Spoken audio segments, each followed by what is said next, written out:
नमस्कार दोस्तों, स्वागत है एक बार फिर से। आज दिन भर की फटाफट खबरों में आपको बता दें कि आज भारत में कोरोना वायरस मरीजों की संख्या बढ़कर 74,281 हो गई, जिसमें से 47,480 एक्टिव केस हैं। 2,415 लोगों ने अभी तक अपनी जान गंवा दी। अच्छी बात यह है कि 24,385 मरीज अब तक ठीक हो गए। वह अगली बड़ी खबर, ट्रेनों में 22 मई से वेटिंग लिस्ट शुरू, मेल और एक्सप्रेस ट्रेन चलाने की संभावना। दरअसल दोस्तों आपको बता दें कि मेल, एक्सप्रेस और चेयर कार सर्विस शुरू करने की संभावना सामने रखते हुए रेलवे बोर्ड ने न केवल अपनी वर्तमान स्पेशल ट्रेनों बल्कि अपनी आगामी सभी ट्रेनों में यात्रा के लिए 22 मई से प्रतीक्षा यानी वेटिंग लिस्ट का प्रावधान शुरू करने संबंधी आदेश बुधवार को जारी कर दिया। हालांकि रेलवे ने इन ट्रेनों में प्रतीक्षा सूची यानी वेटिंग लिस्ट की सीमा AC 3 टायर के लिए 100, AC 2 टायर के लिए 50, स्लीपर क्लास के लिए 200, चेयर कार के लिए 100 और प्रथम AC तथा एग्जीक्यूटिव क्लास के लिए 20-20 तय कर दी है। आपको बता दें कि इस तरह उसने कंफर्म टिकट के लिए महामारी कम करने की कोशिश की है। 22 मई से शुरू हो रही यात्राओं के वास्ते टिकटों की बुकिंग के लिए यह बदलाव 15 मई से प्रभावी हो जाएगा। आपको बता दें कि रेलवे के जोनों को भेजे गए बोर्ड के इस आदेश में संकेत दिया गया है कि रेलवे वर्तमान AC ट्रेनों के बजाय मिश्रित सेवाएं शुरू करने की योजना बना रहा है। इसका यह भी मतलब है कि बड़े शहरों के साथ साथ छोटे शहरों के लिए भी सेवाएं शुरू की जा सकती हैं। आपको बता दें कि फिलहाल राजधानी स्पेशल बड़े शहरों के लिए सेवाएं मुहैया करा रही है। अब तक रेलवे की ओर से और सेवाएं शुरू करने का कोई भी आदेश नहीं है। आपको बता दें कि रेलवे मंत्रालय ने सीमित मात्रा में चलाई जा रही स्पेशल ट्रेनों और पैसेंजर ट्रेनों को लेकर अपने आदेश में संशोधन करते हुए बुधवार को पैसेंजर की वेटिंग लिस्ट की इजाजत दे दी है, लेकिन विशेष ट्रेनों में कोई भी RAC की सुविधा नहीं होगी। आपको बता दें कि मंगलवार यानी 12 मई से राजधानी दिल्ली से 15 जोड़ी विशेष ट्रेनें अलग अलग रूटों पर चलाई जा रही हैं। वह अगली बड़ी खबर, स्कूलों के लिए बेहद सख्ती, अगर किताबें या ड्रेस बदली तो निजी स्कूलों पर होगी सख्त कार्रवाई। दरअसल दोस्तों आपको बता दें कि अगर निजी स्कूलों ने नए सत्र के लिए ड्रेस या फिर किताबें बदली तो उनके खिलाफ सख्त से सख्त कार्रवाई की जाएगी।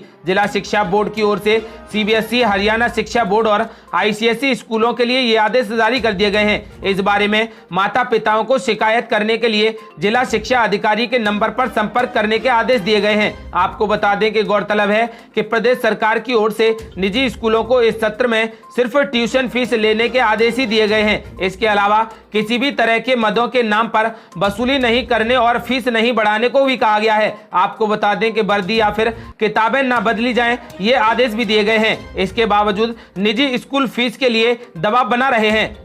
वह अगली बड़ी खबर, CAPF यानी कि केंद्रीय सशस्त्र बलों की कैंटीनों में 1 जून से बिकेंगे सिर्फ स्वदेशी उत्पाद, गृह मंत्री अमित शाह ने लिया बड़ा फैसला।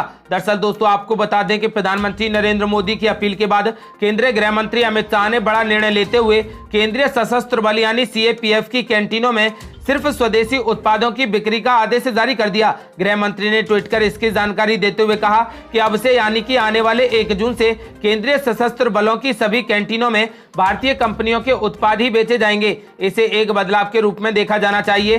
दरअसल प्रधानमंत्री नरेंद्र मोदी ने अपने संबोधन में कहा था कि लोकल को वोकल करना है, यानी स्थानीय ब्रांड को अपनाना है और उसका जमकर प्रचार भी करना है। उनकी अपील के बाद आज गृह मंत्री अमित शाह ने बड़ा निर्णय लिया। गृह मंत्रालय ने निर्णय लिया है कि देश भर के सभी केंद्रीय सशस्त्र बल यानी CAPF कैंटीन स्टोर अब केवल स्वदेशी उत्पाद ही बेचेंगे, जो 1 जून 2020 से लागू किया जाएगा। इस निर्णय के साथ ही ये तय हो गया है कि 10 लाख CAPF कर्मियों के 50 लाख परिवार स्वदेशी उत्पादों का उपयोग करेंगे। गृह मंत्री अमित शाह ने देश के लोगों से भी अपील की है और कहा है कि आपको देश में बने उत्पादों का अधिक से अधिक उपयोग करना चाहिए और दूसरों को भी ऐसा करने के लिए प्रोत्साहित करना चाहिए। यह समय पिछड़ने का नहीं है बल्कि मुड़ने का है, एक अवसर में संकट है। अमित शाह के अनुसार यदि प्रत्येक भारतीय भारत में निर्मित उत्पादों का उपयोग करने की प्रतिज्ञा करता है तो देश अगले 5 सालों में आत्मनिर्भर बन सकता है। आपसे अपील है कि स्वदेशी को अपनाइए और परदेशी को छोड़ दीजिए।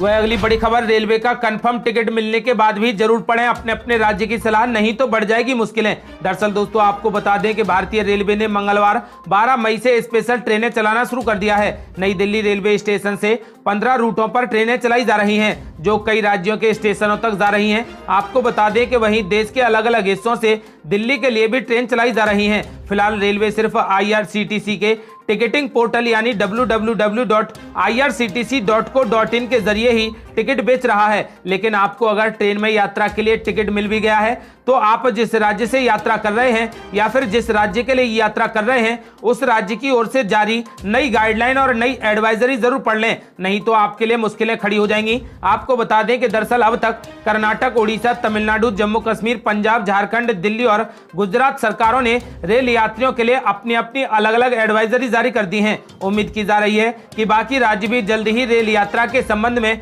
अपनी अपनी एडवाइजरी को जारी कर देंगे। आपको राज्यों की एडवाइजरी पर ध्यान देना बेहद जरूरी है, क्योंकि राज्य सरकार और रेलवे के नियमों में अंतर हो सकता है। ऐसे में आपके लिए मुश्किलें बढ़ेंगी। वह अगली बड़ी खबर, वेटिंग टिकट की सुविधा के साथ 22 मई से मेल और एक्सप्रेस ट्रेन चला सकता है रेलवे। दरअसल दोस्तों आपको बता दें कि देश में कोरोना वायरस के प्रसार को रोकने के लिए पूरे देश में जारी लॉकडाउन के समय के साथ साथ जरूरी राहतें भी दी जा रही हैं। ताजा जानकारी के मुताबिक रेलवे 22 मई से मेल, एक्सप्रेस और शताब्दी ट्रेनों का संचालन शुरू कर सकता है। बता दें कि अभी तक लॉकडाउन के चलते विभिन्न राज्यों में फंसे प्रवासी मजदूरों के लिए रेलवे श्रमिक स्पेशल ट्रेनों की शुरुआत कर चुका है। आपको बता दें कि इसके अलावा रेलवे ने राजधानी स्पेशल ट्रेन भी शुरू की हैं। जानकारी के अनुसार श्रमिक और राजधानी स्पेशल की तरह ही शताब्दी स्पेशल और इंटरसिटी स्पेशल ट्रेनें चलाई जा सकती हैं। इस सुविधा के शुरू होने से मध्यम वर्ग को खासी राहत मिलेगी। आपको बता दें कि जानकारी के मुताबिक इन ट्रेनों के लिए वेटिंग टिकट भी मिल सकेगा। अभी तक चल रही राजधानी एक्सप्रेस ट्रेन की बुकिंग में ये सुविधा नहीं है। हालांकि तत्काल और प्रीमियम तत्काल की सुविधा इन ट्रेनों के लिए भी उपलब्ध नहीं होगी। आपको बता दें कि सिर्फ वेटिंग लिस्ट होगी। जानकारी के मुताबिक इन ट्रेनों के टिकट बुकिंग 15 मई से शुरू हो सकती है। टिकट बुकिंग का माध्यम ऑनलाइन ही रहेगा। ट्रेनों के मार्ग की घोषणा 15 मई से पहले हो जाएगी। वह अगली बड़ी खबर, किसानों ने की किसान क्रेडिट कार्ड के तहत लिए गए कर्ज माफ करने की मांग। दरअसल दोस्तों आपको बता दें कि कोरोना और मौसम की मार के चलते किसान कई प्रकार की परेशानियों से घिरे हैं। वे किसान क्रेडिट कार्ड के तहत लिए कर्ज की किस्त नहीं अदा कर पा रहे। आपको बता दें कि इसी वजह से किसानों ने कर्ज को माफ करने की मांग की है। किसानों के अनुसार उनकी धान की फसल खेतों में ही बेमौसम बारिश से खराब हो गई। गेहूं की फसल का भी बारिश की वजह से काफी नुकसान हुआ है। कोरोना के भय के चलते खेतों में काम नहीं कर पा रहे। आपको बता दें कि इसके चलते किसान दल ने किसान क्रेडिट कार्ड के तहत लिए लोन की किस्त को माफ करने की मांग की है। आपको बता दें कि उन्होंने कहा कि 3-4 सीजन में हमें खेती बाड़ी से काफी नुकसान हुआ है, जिससे आर्थिक स्थिति खराब होती जा रही है। सरकार ने हमारे खातों में 2-2 हजार रुपए डालकर मदद की है, उसके हम आभारी हैं, लेकिन 2000 से कुछ नहीं हो सकता। इसलिए हमारे किसान क्रेडिट कार्ड के तहत लिए लोन की किस्त को माफ किया जाए। वह अगली बड़ी खबर, मोदी सरकार के आर्थिक पैकेज को ममता बनर्जी ने बताया जीरो। पी चिदम्बरम ने कहा कि केंद्र ने गरीबों को अकेला छोड़ दिया। दरअसल दोस्तों आपको बता दें कि कांग्रेस के वरिष्ठ नेता और पूर्व वित्त मंत्री पी चिदम्बरम ने बुधवार को कहा कि केंद्र के आर्थिक पैकेज में गरीब, प्रवासी मजदूरों और मध्यम वर्ग के लिए कुछ भी नहीं है। इस दौरान उन्होंने देश के कमजोर वर्ग के 13 करोड़ लोगों के खातों में पैसे डालने की केंद्र सरकार से अपील की है। पी चिदम्बरम ने सरकार पर आरोप लगाते हुए कहा कि आज सबसे ज्यादा परेशान गरीब और प्रवासी मजदूर है, लेकिन उन्हें सरकार ने अकेला छोड़ दिया है। पी चिदम्बरम ने कहा इस पैकेज में मध्यम वर्ग के लिए कुछ भी नहीं है। सरकार की तरफ से उन्हें कोई भी वित्तीय सहयोग नहीं दिया गया है। ITR की तारीख बढ़ाई गई है, लेकिन यह वित्तीय सहयोग का कदम नहीं है। आपको बता दें कि उधर वित्त मंत्री निर्मला सीतारमण की तरफ से पेश किए गए आर्थिक राहत पैकेज को पश्चिम बंगाल की मुख्यमंत्री ममता बनर्जी ने जीरो यानी कि शून्य बताया है। अर्थव्यवस्था को पटरी पर लाने के लिए बुधवार को केंद्र सरकार की तरफ से कई बड़ी घोषणाएं की गई हैं, लेकिन ममता बनर्जी ने कहा कि इस राहत पैकेज में राज्यों के लिए कुछ भी नहीं है। आपको बता दें कि उधर मध्य प्रदेश के मुख्यमंत्री शिवराज सिंह चौहान ने वित्त मंत्री निर्मला सीतारमण की तरफ से सूक्ष्म, लघु और मझोले उद्यमों के लिए दिए गए विशेष आर्थिक पैकेज का भारत की आत्मनिर्भरता का पैकेज बताया। उन्होंने कहा कि यह पैकेज महामारी से हुए नुकसान में हमें उबारेगा और MSME सेक्टर को मजबूत देगा, और उन्होंने कहा कि यह पैकेज रोजगार बढ़ाने का विराट अभियान है। आपको बता दें कि शिवराज सिंह ने आर्थिक पैकेज के लिए प्रधानमंत्री नरेंद्र मोदी और वित्त मंत्री निर्मला सीतारमण को धन्यवाद दिया है। वह अगली बड़ी खबर, लॉकडाउन में किन कामों को मिलेगी छूट और क्या काम रहेंगे बंद, अब ये तय करेगी जनता। दरअसल दोस्तों आपको बता दें कि लॉकडाउन का तीसरा चरण 17 मई को खत्म होने जा रहा है। इससे पहले ही लॉकडाउन 4 के बारे में ऐलान कर दिया जाएगा। हालांकि प्रधानमंत्री ने लॉकडाउन 4 के नियमों के बारे में काफी कुछ राज्य सरकारों को जिम्मेदारी दे दी है। कुछ राज्य सरकारों ने तो अपने सूबे की जनता से ही सुझाव मांग लिए हैं कि लॉकडाउन 4 में किन कामों को छूट दी जाए और किन कामों पर लगाम लगाई जाए।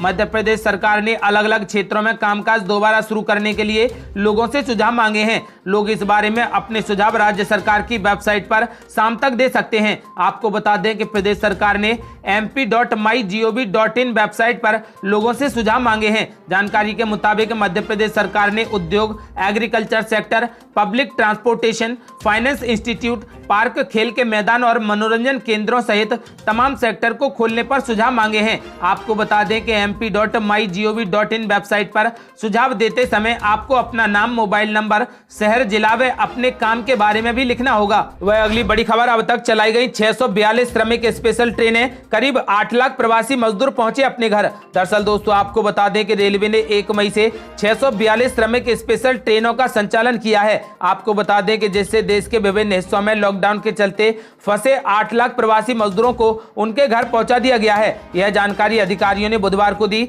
आपको बता दें कि इनमें से सबसे अधिक ट्रेनें उत्तर प्रदेश के लिए चली हैं। आपको बता दें कि उत्तर प्रदेश के लिए अब तक 301 ट्रेन चलाई गई हैं। उधर उसके बाद दूसरे नंबर पर बिहार आता है। आपको बता दें कि बिहार के लिए भी 169 ट्रेनें चलाई गई हैं। वही मौसम अपडेट स्काईमेट वेदर के अनुसार अगले 24 घंटों के दौरान जम्मू कश्मीर और हिमाचल प्रदेश में गरज के साथ हल्की से मध्यम बारिश के साथ 1-2 स्थानों पर तेज वर्षा के आसार हैं। पंजाब में कुछ स्थानों पर जबकि हरियाणा में 1-2 जगहों पर हल्की वर्षा के आसार हैं। राजस्थान में धूल भरी आंधी के साथ बारिश संभव है। मध्य प्रदेश के पश्चिमी जिलों, मध्य महाराष्ट्र, मराठवाड़ा, छत्तीसगढ़ और उत्तरी आंतरिक कर्नाटक में कुछ स्थानों पर हल्की बारिश हो सकती है। आपको बता दें कि पूर्वोत्तर भारत के कई हिस्सों में मध्यम बारिश की गतिविधियां बनी रहेंगी। ये थी अब तक की बेहद बड़ी खबरें। यदि आप भी चाहते हैं कि भारत कोरोना मुक्त हो जाए तो इस वीडियो को लाइक करें, चैनल को सब्सक्राइब करें और घंटी बटन जरूर दबा दें। साथ ही ज्यादा से ज्यादा वीडियो को शेयर करें। जल्दी मिलते हैं बड़ी अपडेट के साथ। तब तक के लिए जय हिंद, जय भारत।